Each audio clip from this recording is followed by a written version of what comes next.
Welcome into the Fantasy Overtime. It is that time again where we bring you the best gambling advice and fantasy advice that you can ever get in the state of Tennessee and now the state of Texas. I am joined with me, as always, by Justin Graver of @Titans Film Room. I'm Zach Lyons of @Football and Other F Words.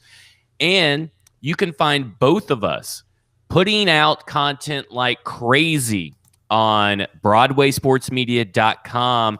And you need to go check out the new shop at BroadwaySportsMedia.com.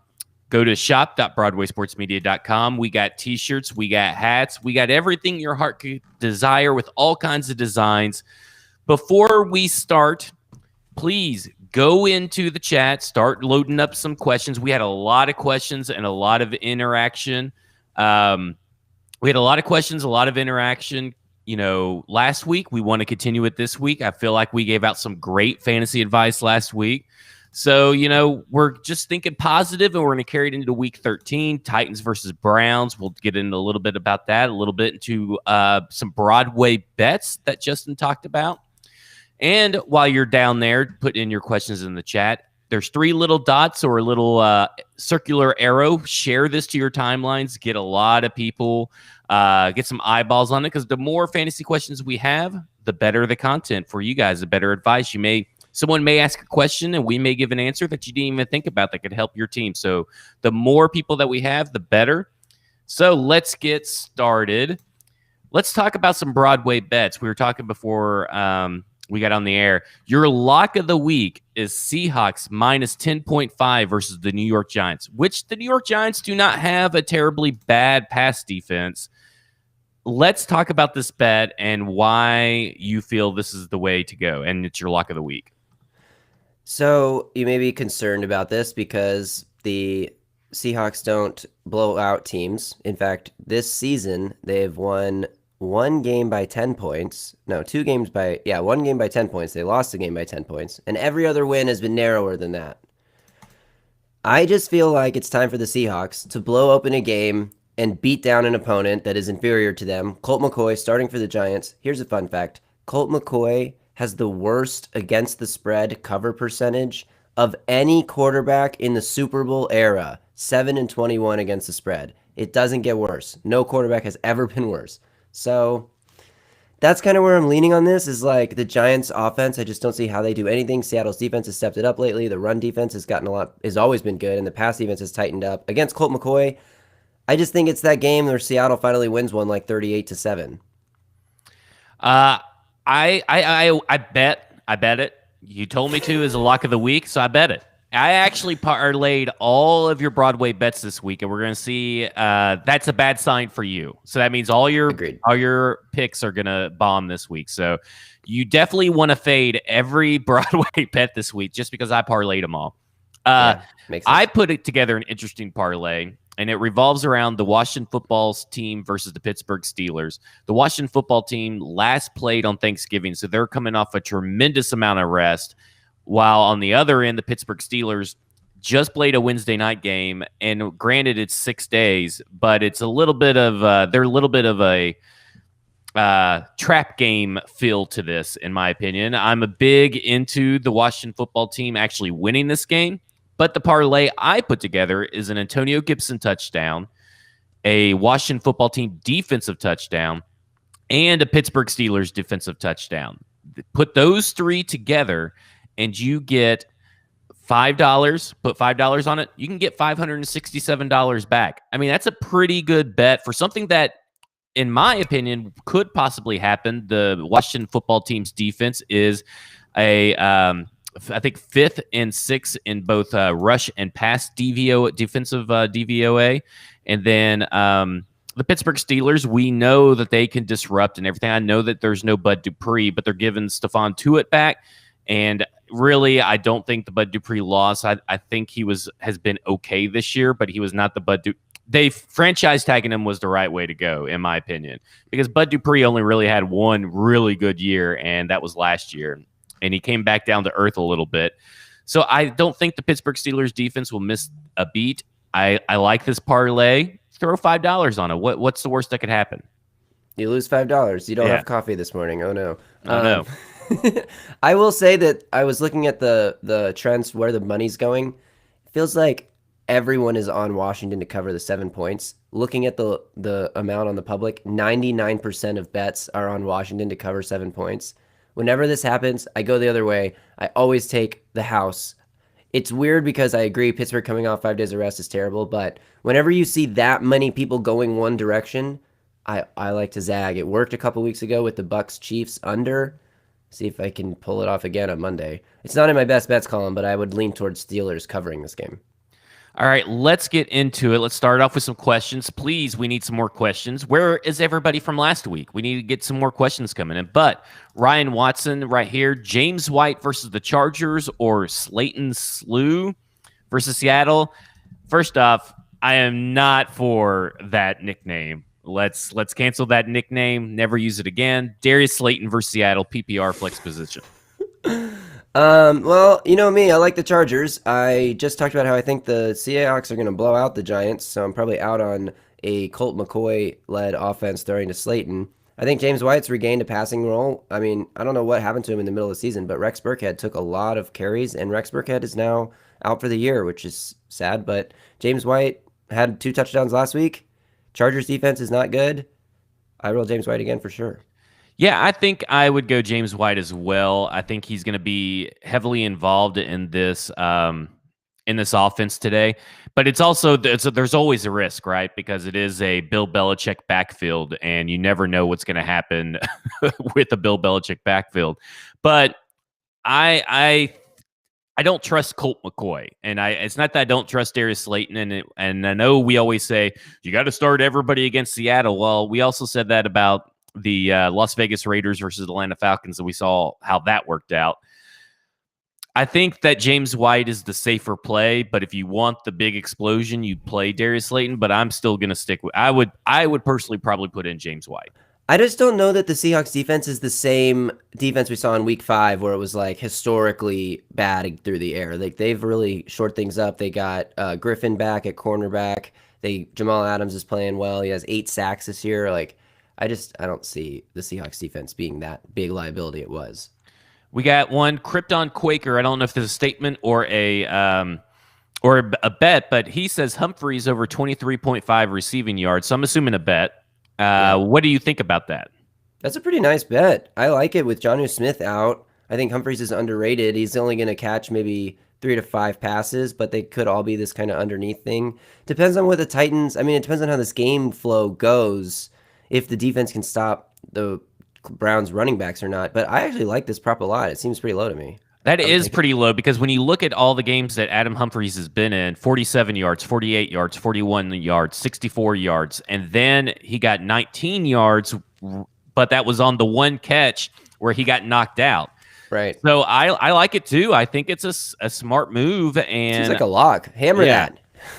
Yeah, I'm all about I think over 23.5, and I think I'm going to be betting that as well. I'm going to throw it in a parlay I saw. So nice. I like it. Good advice, Krypton Quaker, for the over 23.5.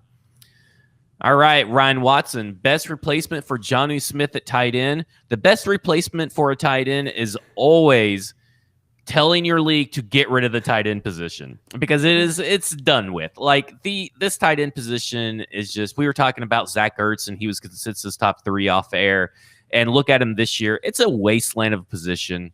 Definitely need to talk to your league about getting rid of that position and turn it into like a wide receiver tight end spot. But I would put in Anthony Firkser, to be honest with you. I think that I'm feeling a Firkser touchdown this game.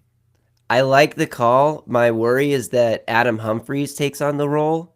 And I was actually in this position today. I have Jonnu Smith in like 3 or 4 leagues. I picked up Will Dissly. I think Will Dissly could be a solid play against that Giants defense.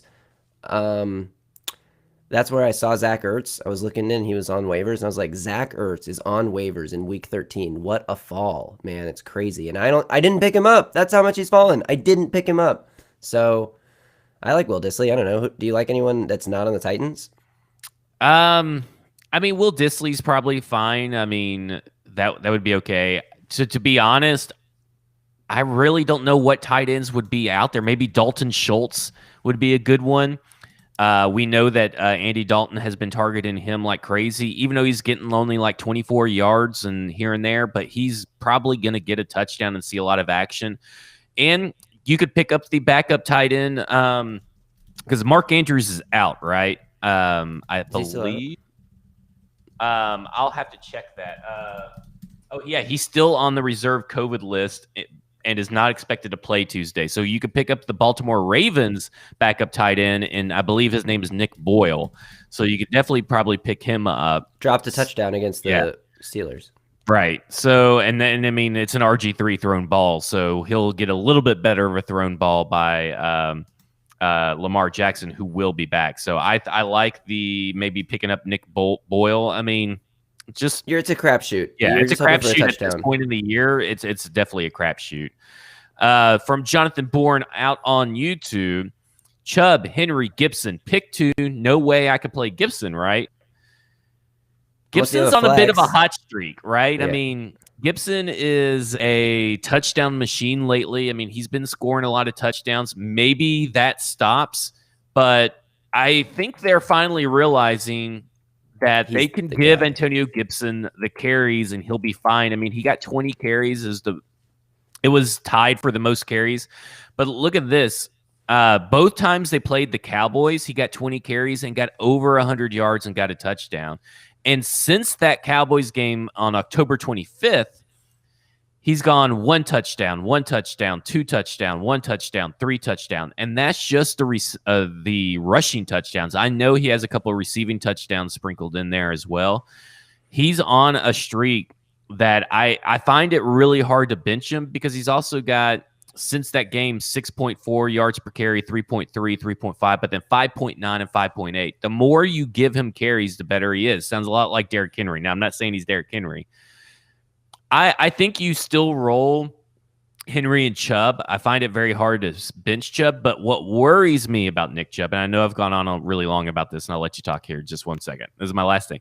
Nick Chubb, Kareem Hunt is who I think is going to get the touchdowns because we have seen that the Titans defense has a problem with pass catching backs, and the pass catching back is Kareem Hunt. And I am very scared of the Kareem Hunt touchdown. Yeah, I can definitely see that happening. The worry if you bench Chubb, in my opinion, is that this is one of those like when the Jaguars and with Maurice Jones-Drew played against the Titans with Chris Johnson. It was just like one running back taking it one way and then the other running back taking it all the way the other way. Like this game could be that level of back and forth on the ground, and Chubb could bust one. And the Titans defense has not been good at tackling this year. The inside linebackers have not been great at stopping the run. Now we'll see what happens. Will Compton's getting a lot more snaps. David Long's getting a lot more snaps. They've been an improvement, actually. So I don't know. But I think you have to play Chubb and Henry if your like playoff spot is on the line, because that's just, those guys are going to get the workload for sure. Like there's a chance the Steelers go up big on Washington. Like there's a chance, even if that's not how you see the game going, that could happen. And that would potentially derail Gibson's value in a week that could be a must win for you. I would play your studs. Yeah, you have to play Chubb and Henry. I mean, that it would really be bad fantasy advice for us to say sit Chubb and Henry. And but I do think that if you could find a way to get Gibson into the flex position, it would be a smart move if possible. And I wouldn't really play Chubb in a DFS lineup because of what you just said. I'm rolling out Kareem Hunt and Devontae Booker in my DFS lineups because you have to have Devontae Booker. Every team in DFS this week is going to have Devontae Booker because of Josh Jacobs' late week being ruled out. Going against the Jets, I mean, I kind of like the Jets in this game just because I hate the Raiders now. I mean, after last week, they're dead to me. But yeah, Devontae Booker today could go off, right? Yeah. And speaking of, thoughts on Raheem Mostert and Devontae Booker, I like both of these. It's very hard because the Bills' defense is not that great, and we know they could be ran on. I actually do like San Francisco in this game, but Okay. you have to roll with if you could fit both of these in the lineup, fit them both. But if I'm choosing one or the other, I'm going Devontae Booker because there's no competition behind him. With Raheem Mostert, you still saw Jeff Wilson getting carries. Tevin Coleman, I think, was back last week, and then Jerick McKinnon was getting stuff.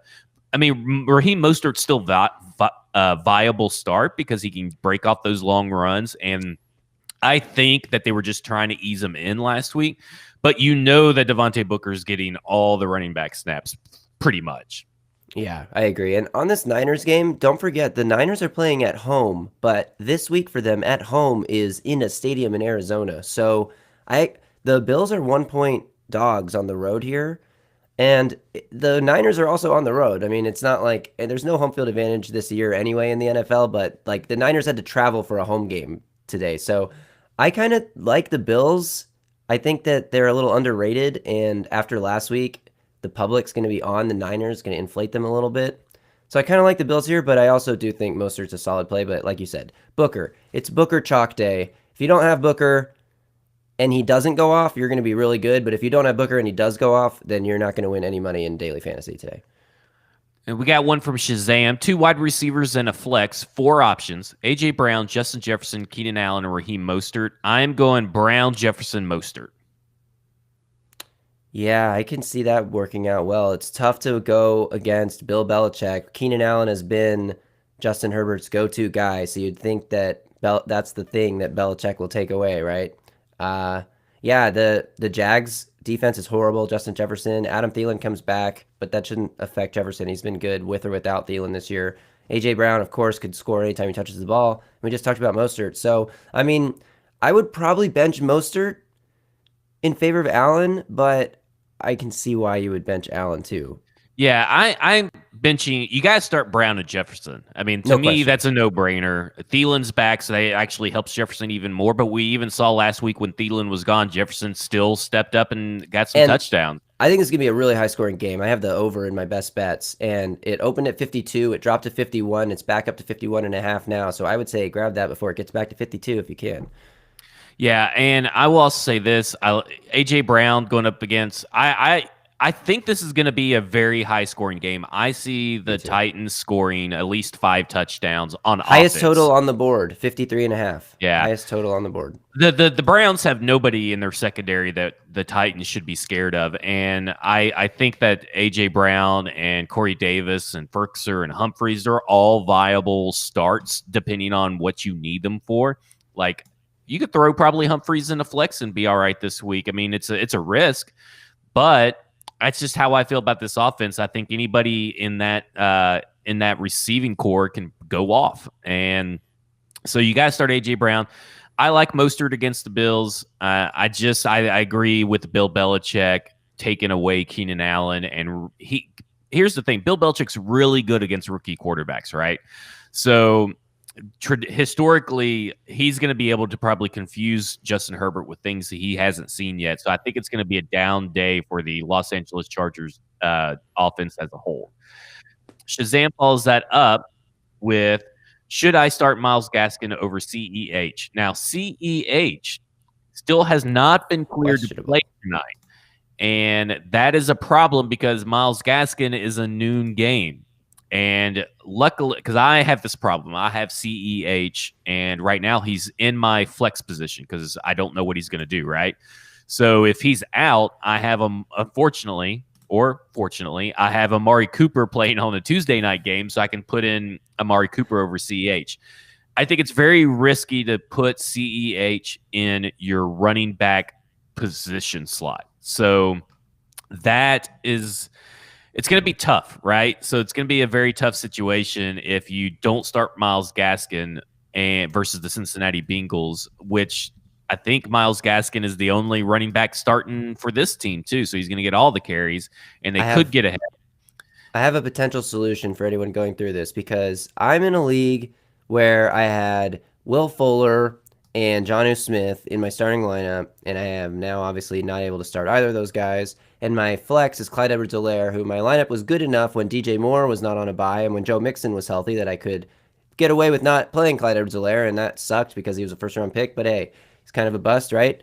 This week, I have nobody else to put in, so I have Clyde Edwards-Helaire in at my flex right now. And on my bench, in case Edwards-Helaire gets ruled out, I just picked up Le'Veon Bell. Who owns Le'Veon Bell? I mean, unless you're in a deep league with people like trying to grab a potential like lottery pick if somebody got hurt, I doubt Le'Veon Bell is owned in your league. So Shazam, if you really are looking for a way to not have to play Myles Gaskin, although he plays Cincinnati, it could be a good game for him. But coming off an injury, we don't know how he's going to be used. You could grab Le'Veon Bell, and if Clyde Edwards-Helaire doesn't play, plug Bell in and hope for a touchdown. Well, I mean, I think we know how they're going to use Gaskin because they don't have any other running backs, right? I mean, when you look Is at Achman still out?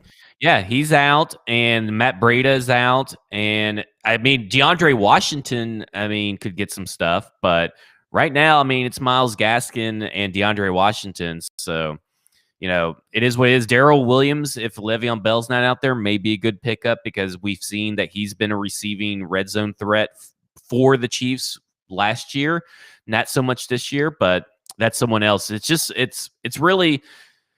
I know it's just a stomach flu or stomach bug, but you just don't really know right now. It sounds very uncertain. I have a very hard time trusting that CEH is going to start. So you have to look at your roster and look at, do you have someone that can cover for CEH if he's ruled out tonight? So Griffin, I am not going to start Corey over AJ. Why do I get the feeling Corey's about to go off? That's because he could. But here's the problem. This is why you should never have two wide receivers on the same team. And I am. It's just how I am. You should have traded Corey like at the beginning of the year if you already had AJ Brown, just to get some better value and never be put in this position because you can't really. It feels weird to start both of them unless you're going up against like the Jaguars or the Lions. Then you could probably start both of them, but just risky. Yeah, and the Titans haven't had a game like the Rams had on whatever primetime a few weeks ago when Cooper Kupp and Robert Woods both went off. Like, I don't know if Corey and AJ both have had big time games. Like, Corey's had a pretty decent game every week, and AJ Brown usually scores a touchdown. But I think this game's all about the cornerback matchups. So Denzel Ward obviously out for Cleveland. Terrence Mitchell and Kevin Johnson are the starting corners now, and neither of those guys are great. Kevin Johnson's really bad. Kevin Johnson, former first-round bust of the Texans, signed it with Cleveland as a backup, and he's now playing because of Ward's injury. So it just depends on which side those guys play. Kevin Johnson's been playing on the left, at least when I looked at their tape against Jacksonville last week. Kevin Johnson was playing on the left and Terrence Mitchell on the right. Whoever's lined up against Kevin Johnson should be targeted on almost every play, and I feel like that will end up being AJ Moore because the Titans, somebody tweeted this out after the Bengals game. The Titans shadowed AJ Brown themselves. They forced William Jackson to shadow AJ Brown because they only lined him up on the left side of the field. If we see something like that happen again, AJ could torch Kevin Johnson, but also Terrence Mitchell sucks too. So Corey Davis could go off too. Yeah, I agree. Ferkser, is he a good option at tight end? Tyler asked. I say that he's very touchdown dependent, and if you don't have really anybody better, we talked about Will Dissly, Dalton Schultz earlier in the show, so that may be some people you may want to target. I like Ferkser for a DFS play, but I don't know if I'm very comfortable starting him in a mandatory tight end slot. I think I have to in one of my leagues, but it is what it is. What do you guys think about Duke Johnson? David Johnson has been activated, and I believe he is playing today. So I don't think very much about Duke Johnson currently with David Johnson back. And DeForest Buckner and Danico Autry are both back for Indy. So, how much even room will there be to run? I kind of like Houston to sneak out a win today, maybe, but not on the heels of their running game at all. Last question, unless any more pop in. My running backs are hurt, so this is the last second pickup. James White or Damian Harris? Wow. I'm surprised both of those are still out on the waivers. But if you're PPR, I lean James White. If you're standard, I lean Damian Harris. Yep, 100% agree with that. PPR White. Yeah, totally. What else would you do?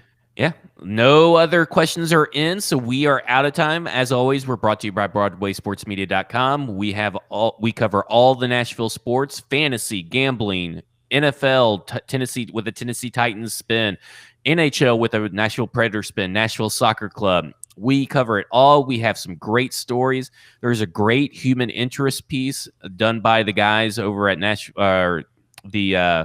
Oh my God, I'm blanking. It's about Speedway. Nashville Soccer Club. Speedway guys on the Nashville Soccer Club. Great piece. You should definitely go read that. As for Justin Graver, for myself, I'm Zach Lyons at F Words Pod. He's at Titans Film Room. This has been the Fantasy Overtime, and we are out of time.